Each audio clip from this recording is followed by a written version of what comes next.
I'm going to cover the story of Numbers 31 and the war with Midian.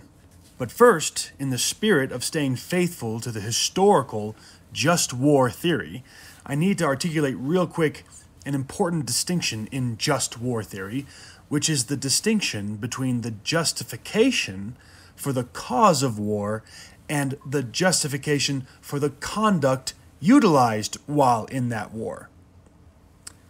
Concerning the chapter of Numbers 31, I'm going to focus on first the conduct of warfare utilized by the Israelites against the Midianites for this episode, and then focus on the just cause for this war in the first place with the Midianites later on. One of the most misunderstood stories in the Bible is the story of Israel's vengeance on the Midianites in Numbers 31.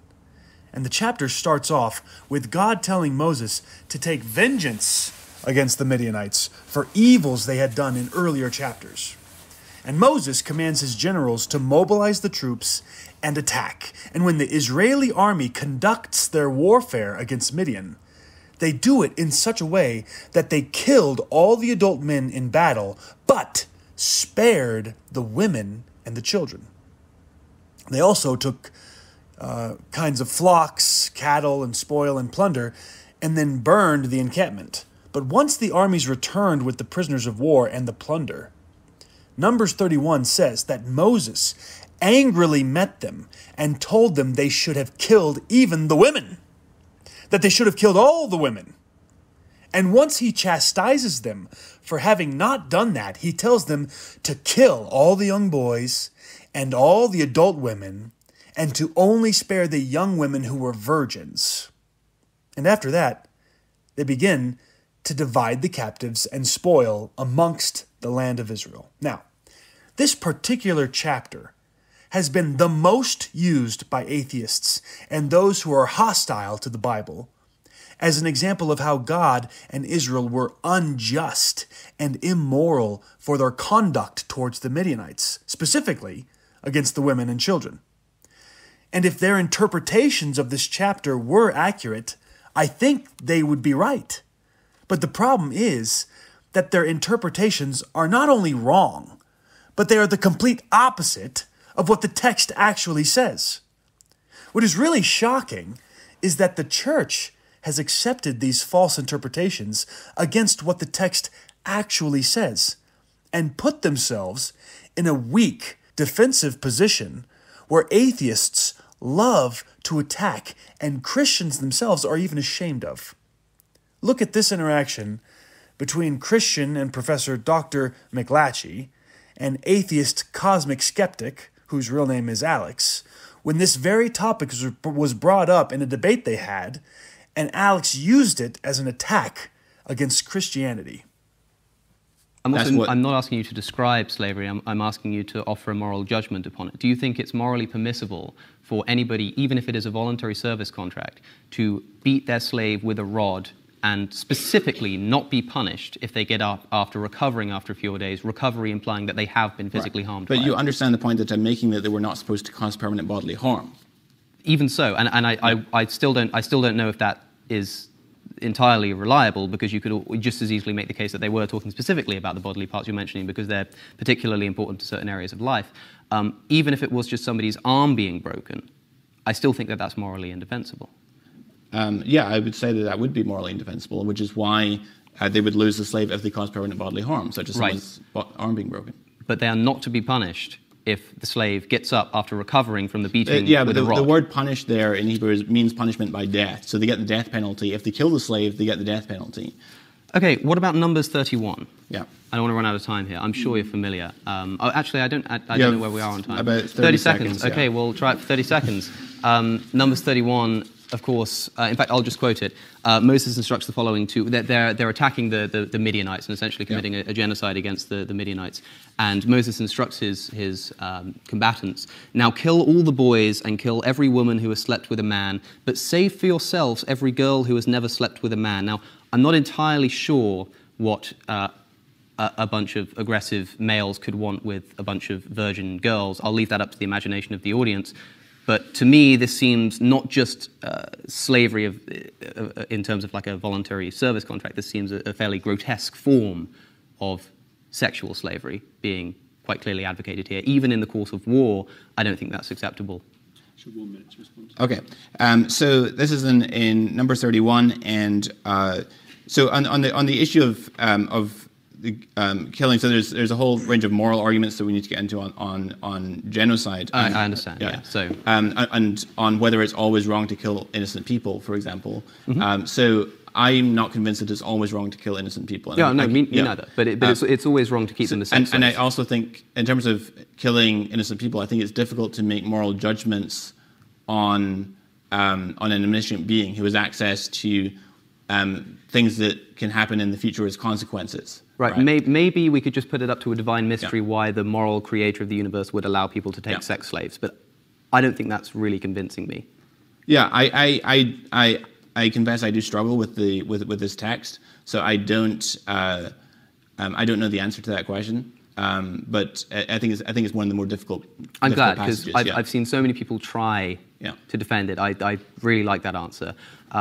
But what I would say is that what we're discussing here is why I'm not a Christian and why you are a Christian. The reason I'm not is because, like you, I look at texts like this, I'm confused by them at the very least, and I turn to people for answers. They can't be found. What we are left with is having to throw our hands up in the sky and saying, maybe the author of morality can permit sexual slavery, and that's just not good enough for me. So you, I'll just make one final statement. You do have a good point on this text, that it is difficult to understand what's going on here. So I fully admit that. Yeah.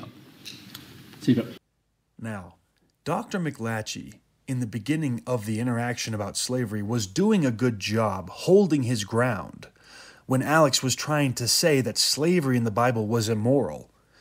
Dr. McLatchie started showing Alex what the Bible actually said about slavery and began showing Alex that the regulations on slavery were not the evil commandments that Alex was trying to make them out to be, until Alex resorted to Numbers 31.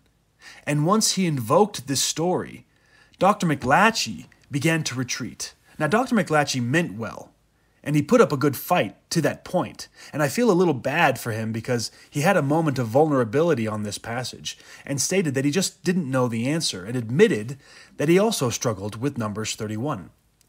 Alex was a gentleman, but in his response, it didn't stop him from capitalizing on this and making his case that Dr. McLatchie's struggle is simply a struggle with not facing up with the so-called plain fact that God is an immoral God. And for this reason, Alex rejects the Bible. But both Alex and Dr. McLatchie wrongfully interpreted this text. Let's take a quick detour here and see what the character of God is concerning enemies in war when they agree to terms of surrender. In Joshua chapter 9, the Israelites had gained a reputation for battlefield prowess in the land, and one group of people, the Gibeonites, feared Israel and did not want to be attacked by them. So, the Gibeonites devised a plan to trick Israel into a peace treaty with them. Now, the reason it was a trick was because Joshua was on the offensive against any of the peoples in the immediate region who posed a threat to their taking the land.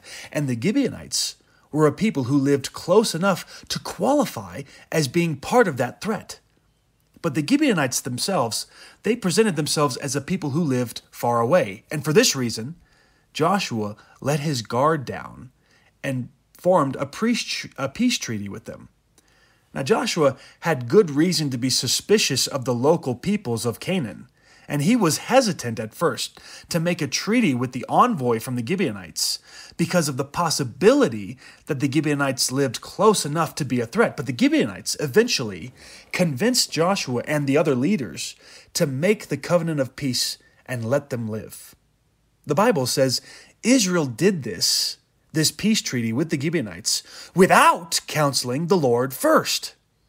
And who knows, perhaps God would have been granting of this peace treaty the whole time, because the Gibeonites were not listed amongst the 7 nation peoples of Canaan whom God said were to be destroyed because of their profane wickedness. But that doesn't mean that the Gibeonites weren't a threat at all. which is why Joshua was at first hesitant. But once the treaty was made, and Joshua found out later that the Gibeonites were actually not a far-off people, but a neighboring people, Joshua felt tricked. Indeed, he was. But even though he was tricked, he and the nation of Israel were bound by their covenant, by their vow, by their treaty of peace, and they honored it because in Israel, the vow a man makes is binding. The Gibeonites were willing to accept the terms of peace Israel gave them, and once Israel gave it, they morally were forbidden from breaking that treaty. This is exactly what happened in Numbers 31.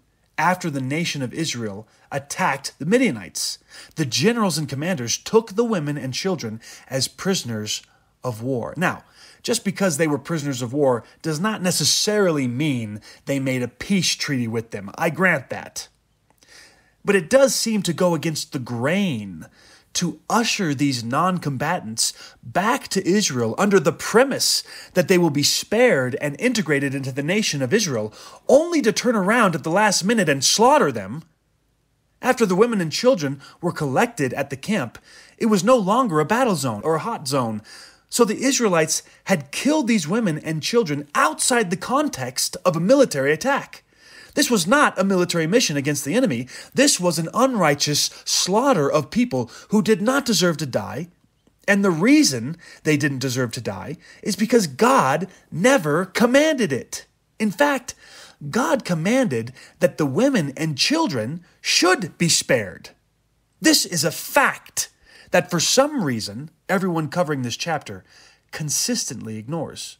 If you look back in Numbers 31, if you look back at verse 7, God gives the command. And the command explicitly proves that God only commanded the killing of the adult men, not the women and children. When God gives Moses the command, Moses communicates the order to his generals. And when the generals go out to war, verse 7 says that the generals conducted warfare according to the tactics that God had commanded. And since that type of tactic involved discriminating between combatant and non-combatant, the armies returned having spared the women and children. Verse 7 says, quote, "They warred against Midian as the Lord commanded Moses, and killed every male." End quote. This is an explicit teaching from Numbers 31, saying that God had commanded Moses to kill every male, but not the women and children. So Israel's army did just that. And once they accomplished their mission and returned to the camp, it was Moses and Moses alone who protested their actions, not God. God is nowhere mentioned nor invoked in the order to kill the women and children. Quite the opposite, as we've already seen. Verse 14 describes the state Moses was in when he went out to meet them. It says, "And Moses was angry with the officers of the army, the commanders of thousands and the commanders of hundreds, who had come from service in the war. Moses said to them, 'Have you let all the women live?' Behold, these on Balaam's advice caused the people of Israel to act treacherously against the Lord in the incident of Peor.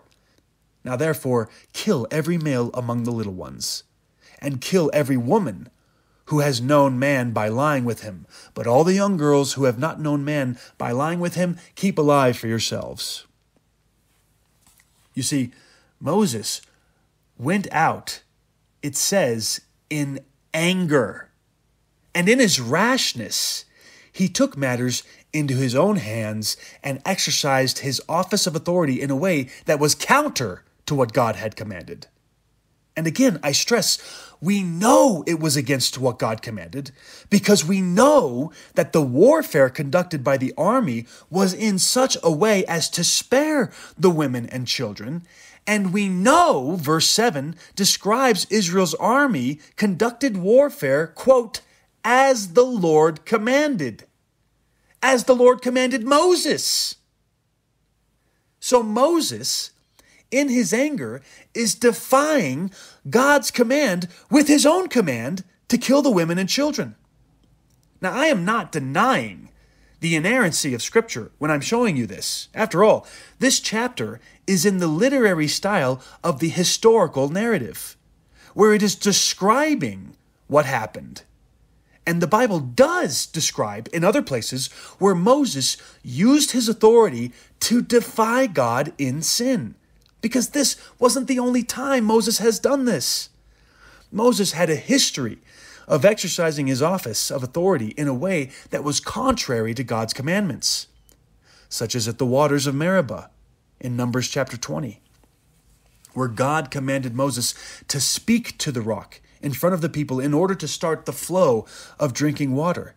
And instead, Moses struck the rock twice with his staff and surreptitiously used his office and this opportunity to gain for himself credit for providing the water when he said, "Listen, you rebels, must we bring you water from out of the rock?" And when Moses did this, in his anger, God forbid him from entering the land of Canaan. You see, Moses was out of line in Numbers 20, just like he was out of line in Numbers 31. And if you still don't believe that Moses was out of turn to command the killing of the women and the children, just look at how he immediately contradicts even himself when he switches his command in the very next verse. At first, Moses expresses anger at the fact that the army spared all of the women, as if to imply none of the women should have been kept alive to start with, and then immediately switches his posture and says to spare the women who have not known a man. So which is it, Moses? Spare some women or spare no women? You see, you're going to have to admit at some point or another in this chapter that Moses was wrong, because he backpedals on even his own commands. But I'm saying that the order of killing any of the women and children is itself the wrongdoing, because it defies doing war as the Lord commanded in verse 7. And then, after this wrongful command by Moses, Eleazar the priest proceeds to say, quote, "This is the statute of the law that the Lord commanded Moses," end quote. And Eleazar proceeds to tell Israel how to divide up the prisoners and the spoil. Two things to note about this. First of all, this is the first time since the army had set off to attack Midian that God's name is invoked as the one who is actually giving the command.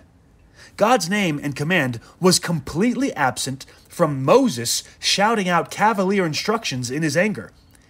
And then second of all, the command that Eleazar is communicating to us that God had for Israel was to divide up the captives and the spoil, which presupposes that God's command to attack Midian was going to have captives in the first place, aka not kill everyone, not kill women and children. Do you see that? The fact that God had the command to divide the captives up necessarily means that God wanted there to be captives, that God didn't want the women and children to be included in the targeting of Israel's attack on Midian. I explained this to someone who was hostile to the Bible, and once they saw for themselves that God wasn't the one who commanded the killing of women and children, but rather it was Moses doing so against what God had commanded, this person immediately responded with, "Okay, yeah, you're right, but God didn't command it, but God didn't punish Moses for it either." And I always roll my eyes a little bit when I hear rebuttals like this, because they are arguments from silence, which aren't arguments at all.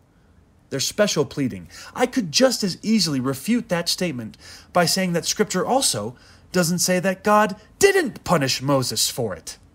So it isn't positing a case at all to conclude things based on what isn't in the text. I'm positing a case based on not only what the text doesn't say, but what the text does say, such as in verse 7, which is explicit. However, I would like to suggest, as part of my own personal interpretation, that God did punish Moses for this particular incident, and that the punishment was that God wouldn't let Moses into Canaan.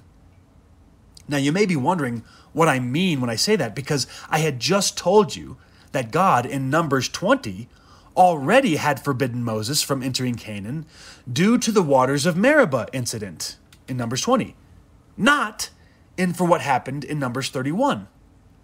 And while it's true that God did forbid Moses due to the waters of Meribah incident, that incident was only one of the reasons why God forbid Moses into Canaan, but not exhaustively the only reason, because in Deuteronomy chapter 1, Moses recalls the first time Israel had made their journey to Canaan, and before the incident of Meribah ever even took place, before it even happened. Israel, in that chapter of Deuteronomy 21, refuses to trust God and rebels against his orders, and the entire generation was told that they were forbidden from seeing Canaan. And they were sent back into the wilderness. And Moses says about this incident in verse 37 of Deuteronomy 1, he says, "Even with me the Lord was angry on your account, and said, 'You also shall not go in there.'" Again, this was all before the waters of Meribah incident, which proves that Moses was forbidden from entering into Canaan on account of more than one reason. The waters of Meribah was simply the latest reason at the time why God reinforced his ban on Moses from entering Canaan. And I would like to suggest that though it was possible for Moses to plead for mercy from God and pray that God allow Moses the mercy of entering into Canaan to see the fruits of his labor, Moses ruined that opportunity by his conduct in Numbers 31.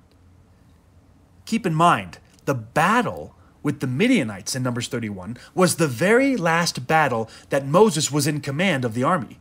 Soon after those events of Moses commanding the slaughter of Numbers 31, Moses separated from Israel to be buried while Israel continued on under the leadership of Joshua to enter into Canaan. We know this was Moses' last battle because God said to him in verse 2 of Numbers 31, he said, "Avenge the people of Israel on the Midianites. Afterward, you shall be gathered to your people." Now, to be gathered to your people is simply a euphemism for to die and be buried. So, right when Moses is arranging his separation from Israel to be gathered to his people, he makes one final plea to God. And we see this interaction in Deuteronomy chapter 3, verse 23. It says, "And I pleaded with the Lord at that time, saying, 'O Lord God, you have only begun to show your servant your greatness and your mighty hand. For what God is there in heaven or on earth who can do such works and mighty acts as yours? Please, let me go over and see the good land beyond the Jordan, that good hill country of Lebanon.' But the Lord was angry with me because of you and wouldn't listen to me. And the Lord said to me, 'Enough from you. You do not speak to me of this matter again.'" Now, it's my own personal opinion that Moses had pled with God to allow him to enter Canaan several times before, because Moses knew from a very early point that he was not allowed to enter Canaan. And I also think it was possible for Moses to have been shown mercy and had this banishment lifted so that he could go into Canaan. But as soon as he committed the atrocities in Numbers 31, he sealed his fate. And God had had enough from him. But this particular explanation I'm giving you about how God punished Moses here is my own personal interpretation. And you are well within reason to disagree with me on it. But what you are not within reason to disagree with is the fact that God had not commanded Moses in Numbers 31 to kill the women and the children. That Moses had commanded this on his own, and wrongfully so. So, every hostile reader and every hostile atheist is in the wrong as well when they point at Numbers 31 and the atrocities therein as an example of immorality coming from God. They should rather sit down and actually read the text before presumptuously leveling accusations that aren't true, nor make any sense at all when lined up against the scriptures. Because Numbers 31 is a clear-cut case of God commanding a military tactic from Israel against the Midianites that demanded they discriminate between combatant and non-combatant in their attack against Midian. And though I don't want to dishonor the memory of Moses because of all the great things he had done, it was an attack that was fumbled on account of his rash anger clouding his better judgment.